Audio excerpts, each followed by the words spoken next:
The Devilry of Markeith Lloyd, Orlando, Florida.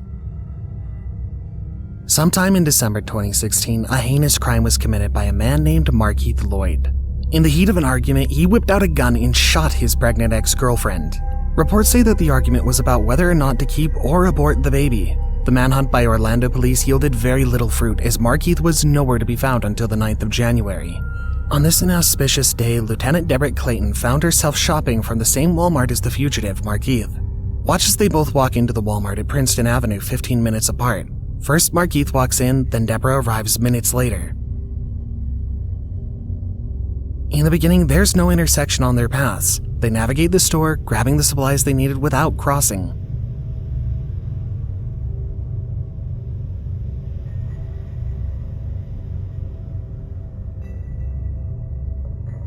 Lieutenant Clayton was soon done with her shopping and heads to check out.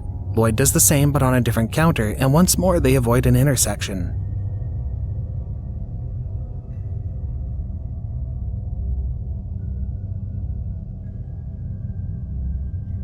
Watch as the police officers arrive at the checkout counter. Here's Lloyd at checkout as well. This is the only point where their paths cross. Just after she'd paid and was heading out of the store with her purchase, Lloyd is making payments himself, but he has his back to the lieutenant and she doesn't get to see the dangerous man in the store. Moments after they both leave the Walmart, Markeith will shoot Lieutenant Deborah Clayton, mortally wounding her. The police will mount a manhunt once more, but the man knows how to hide and will evade capture for another 8 days before he's caught. The suspect possibly ran into the woods. I found a bad guy car. Shots fired. I repeat, shots fired at me. I am not hurt. For his devilry, Markeith was sentenced to death. Got one crawling out the front door, guys. It's him. Still wearing body armor. Lieutenant Clayton's handcuffs are on the suspect. Excellent job, guys. Excellent job. The disturbing murder of Faye Swedlick, South Carolina. When 6-year-old Faye Swedlick returned home from school on the 10th of February 2020, it was only 2:50 p.m. The sun was out and the day was beautiful, leading her mother, Selena Collins, to allow the little girl some time to play in the sun.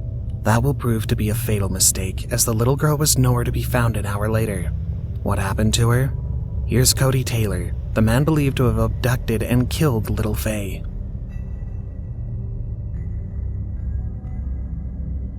When Faye's mother notified the police that her daughter was missing, an immediate search of the neighborhood began.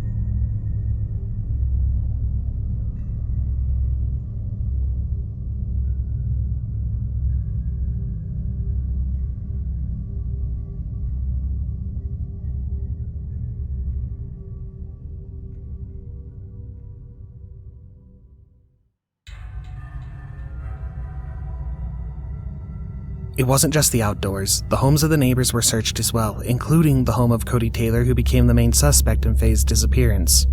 Here's Cody Taylor walking to the local Walmart store where she'd made some purchases. His roommate mentions that he had sprayed some sort of deodorizing spray in the house, and one might say that he purchases the spray on this trip to Walmart. Keep your eyes on the top right hand of the screen to find Taylor.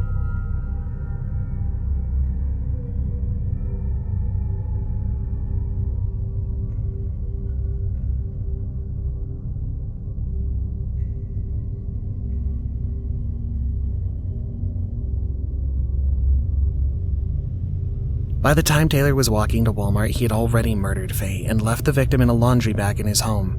While he took that long walk to the mall, the police searched his apartment with permission from his roommate but found nothing. Reports show that they'd noticed the laundry bag but didn't think so much of it. For 3 days, the search raged on with nothing to show for it. The police kept visiting Taylor's home to question it, and it's believed to have spooked him, forcing him to bury Faye in the woods close to the house. Here's light captured in the woods on the night Taylor buried Faye's body. He's believed to have purchased some soil at the Walmart store.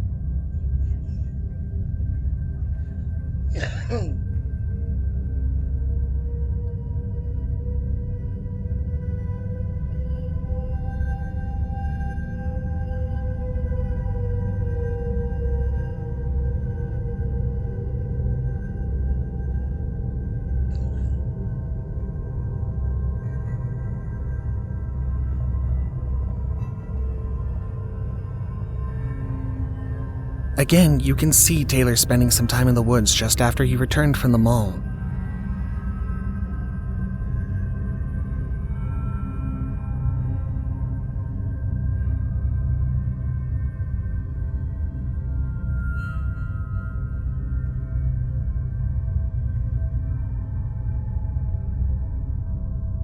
Director Snellgrove discovered Faye's body on that same area of the woods where we just saw Taylor spend some time at night and the morning after he returned from the Walmart.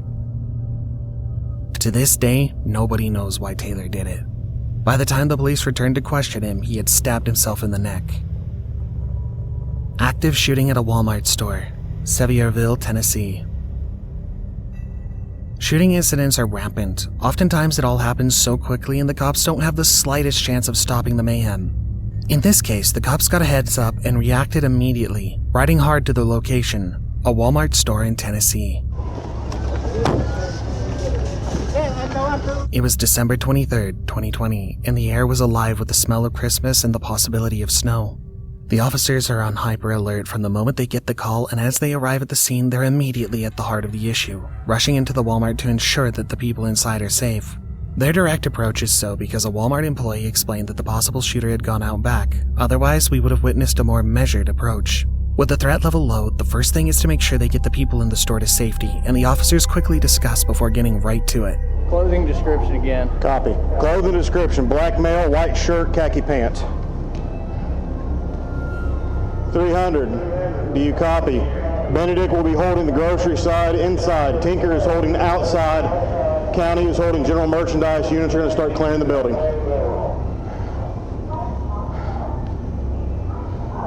All right, on me. You stay. That's why I know how to do it. We're going to establish command of Boston Islands, have any outside resources support to that, please. That's why I know how to do this, boys. Start on the outside. Let's start on this side. Okay? You on the right, I'm on the left. You start getting the hallways. I'm going to go along and just start trying to get down them, all right? We going straight down this alley here? Straight down. It's the only other way I know how to do it. Oh, what do you got? Go from outside in. Outside, you can see all the way down Let's and do loop it. around.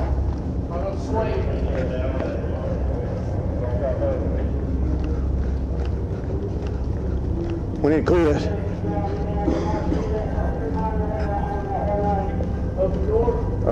Open door. Hold. Police department!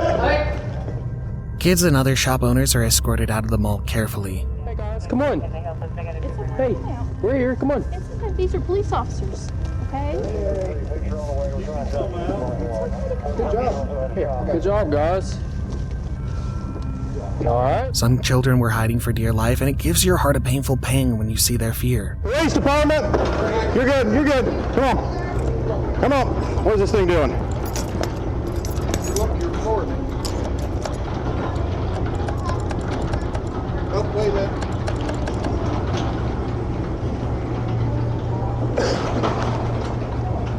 $13. Do I have anybody on the grocery side outside I can send the civilians to? I just leave them here for right now. We got 5. Coming your way. Just come out here for a second. I'm gonna escort y'all out. We might get our purses. Huh? Our purses. Can it wait? Yeah. I mean, as long as somebody don't get on it. Yeah, we'll get it. We'll get you guys. I'll lock that back up. Follow me.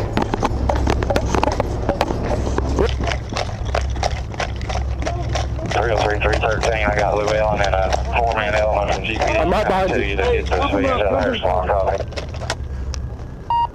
I'm heading that way with the keys, sir. 109, I got one of the suspects in custody over here. Number 3, aisle 3. Get with see if you can track down Bruce Lewitz's element, and y'all split up and help Matt with clearing duties in there. Let me know who you get. Copy that. If they get off 109, you copy, got one of the suspects, aisle 3 in custody.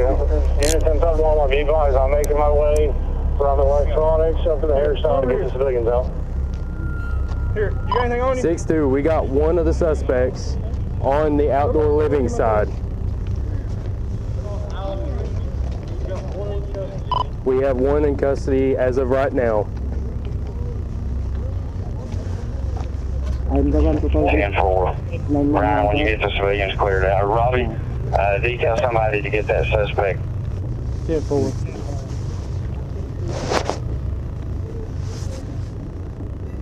Here's the best news of the day. No shots were fired from either the police or the reported shooter, who was nowhere to be found. For a moment here, things get a little tense, just as they always do in situations like this. Get down. Get down. Get down.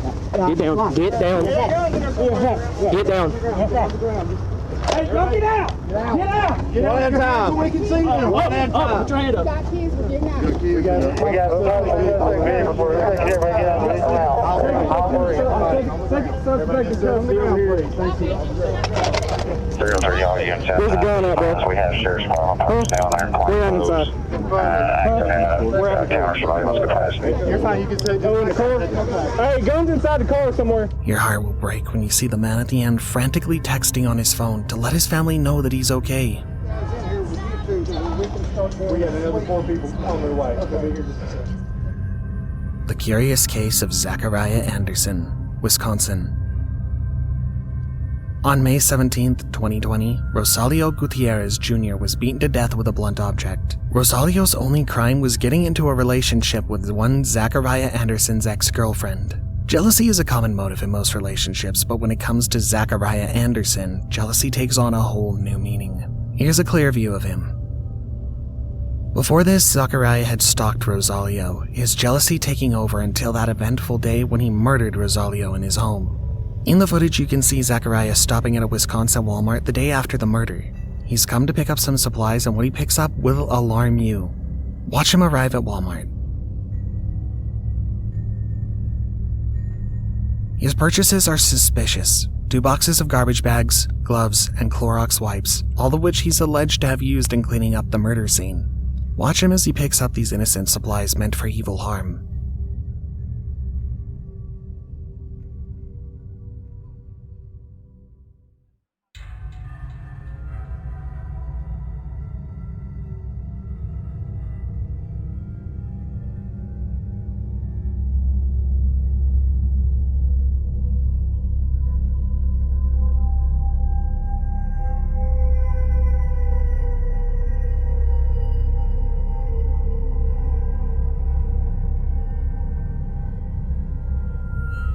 Watch him at checkout, take a close look at everything he has with him.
He leaves the mall and Rosalio's body was never found. We can only conclude that he did a good job cleaning up his tragic work.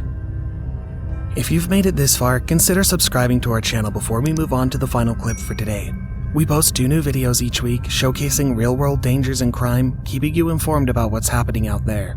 Make sure to enable post notifications to stay updated with our latest releases. If you enjoyed this video, there's plenty more on our channel that you won't want to miss. Marcel Travin. Before tragedy found him, Marcel Travin was a senior airman at Grand Forks Air Force Base. He was young, only 21 when he gave in to the darkness. That night, Marcel walked into the Walmart at 2551 South 32nd Street with a 9mm Smith & Wesson handgun. It was 1 a.m. and the world was already asleep when he walked into the mall and unleashed mayhem. At first glance, Marcel looks well adjusted. Watch as he walks into the Walmart, neatly dressed with no erratic behavior and just as cool as any regular person shopping at a mall. His friends told police that he had exhibited no unusual behavior that night or the days prior. He'd been exactly the same man he'd always been. Watch as he goes about the shop calmly, moments before all hell breaks loose. Keep your eyes on the white vehicle on the screen. It's how death arrived for the 2 people Marcel shot before shooting himself. The police investigation that followed the shooting sought to find answers and to understand the reasons behind the shooting, but nothing was found except that Marcel had had way too much alcohol in his blood on the night the tragedy occurred. Looking at him, you wouldn't guess that he'd had more than twice the allowed level of alcohol inside of him.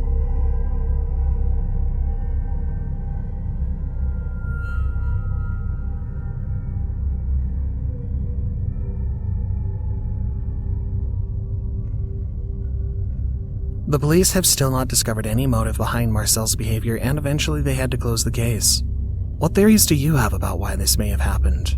Whatever they are, it's a scary thing to imagine how fragile the thread that holds us is and how easily we can snap.